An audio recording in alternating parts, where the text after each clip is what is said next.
Ináč samotné tlačivo, aby ste rozoznali, či máte nové, lebo účinne podané priznanie len na tlačive, ktoré je platné, tak tu dolu máte to číslo tlačiva, tam musí byť za tým číslom lomeno 2012, áno, pomlčka 721. Tak ľahko rozoznáte, že máte v ruke aktuálne tlačivo na právnické osoby.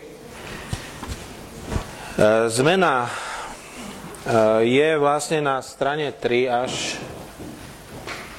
ani nie tak, ako že by bolo niečo zmenené, len tu na riadku 510 je to, čo som spomínal. Sadzba dane v percentách a tu je teda dopísané u daňovníka, ktorého zdaňovacím obdobím je kalendárny rok. Tento tu dáva sadzbu dane.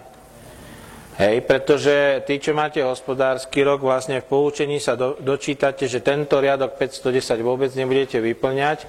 Vy z riadku 500 prejdete na tabuľku J, ku ktorej sa za chvíľku dostanete a z nej sa zase vrátite až do riadku 600. Čiže budete ignorovať riadok 510. Ďalej, to je vlastne uvedené aj tu na riadku 600, je, že daň pred uplatnením úľav, ako sa vypočítava riadok 500 x 510 deleno 100, alebo daň uvedená v rímskej 3 časť riadok 8 tabulky je. Čiže títo s tým hospodárskym rokom prepíšu sem z riadku 8 tabulku je na riadok 600 sumu. V tejto časti nie je nič nové, len teda pripomeniem pre tých, že na riadku 800 je daň po úľavách a po zápočte dane.